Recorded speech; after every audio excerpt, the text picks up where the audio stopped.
All right, let's look at homework 3.8, problem number 7. All right, so let's go in.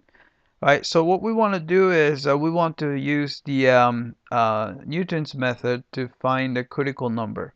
All right, so first we have to take the derivative. So using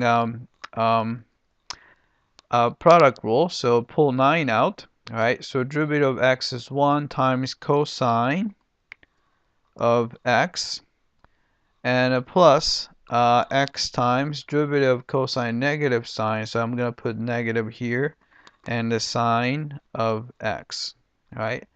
And that's actually the same thing as that. And then you take another derivative, so I'll put 9 out, right? Then the derivative of cosine is negative sine of x, right? And then there's a negative sign, so derivative of x is 1 and the sine of x actually, so there's another negative sign, so I'll put 2 here. All right, then you have x, then derivative of sine is cosine. All right, so we have that, and this is actually the same thing. All right, then if you go to the second part, all right, so what we want to do is we want to find x2 starting from x1. So let's do that. All right, let's see. All right, so g of x was something like a 9 times, and was a cosine of x minus x sine of x. All right, so that's this guy. All right, so make sure I have the right function. Let's see, so that was 9 cosine x sine, yep, so that's the right function.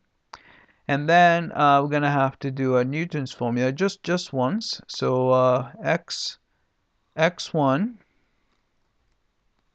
is equal to 0.9, right? And also have to do a Newton's formula is n of x equals x minus g of x. This time the name of the function is g, and g prime of x, right? So we have that. So x2 would be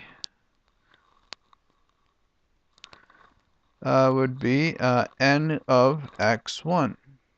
Right, so type that in. Right, so change the option, and let's see, rounding to right.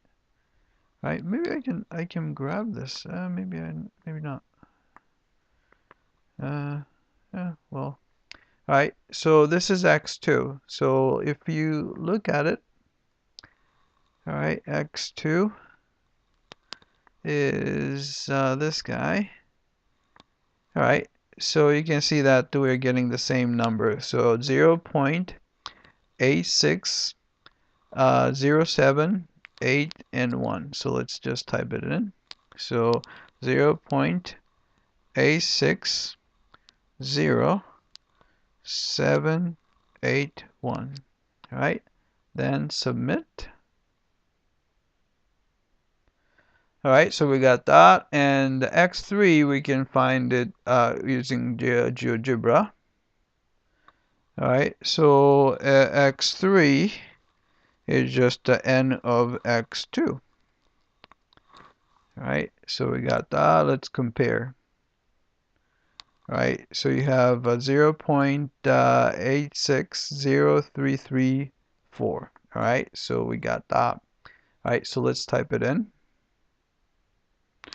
0.860334. All right, then let's submit.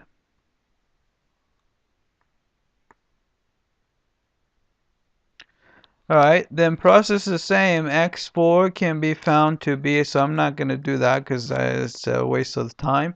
So it's 0.860334. So you can see that it didn't change. All right, so x4 and x3 is the same value, 0.860334. So this is a 6 decimal application of the critical value of 9x cosine of x in the interval from 0 to pi.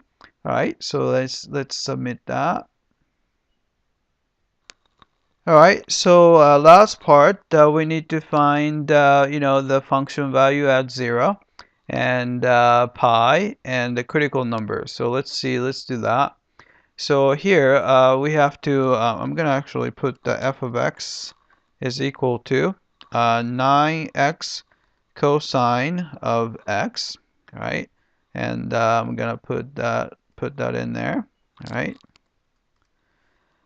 All right, so f of 0 is easy enough, f of 0, but I'm going to just go ahead and do it. All right, f of 0 is actually 0, so that's going to be 0. All right, and how about f of pi? F of pi, all right, gives you negative 28.274334. All right, so it's negative 28.274,334. All right, and we got that. And at the critical number, all right, so you can just plug in f of x about f of x3. All right. All right, so that's going to be 5.049,867. All right, so that's what we get here. So 5.049,867. All right. All right, is the decimal oh, actually, so that's this guy, 5.049,867. All right, so you can see that the highest value is this guy, so maximum value is the 5.047,867. All right, that's that. All right, actually, I put 7 instead of 9, so that will give you the right value. All right, so I'm gonna submit again. All right, I came back and looks like we got all these guys correctly. All right, that's it. I hope that this was clear.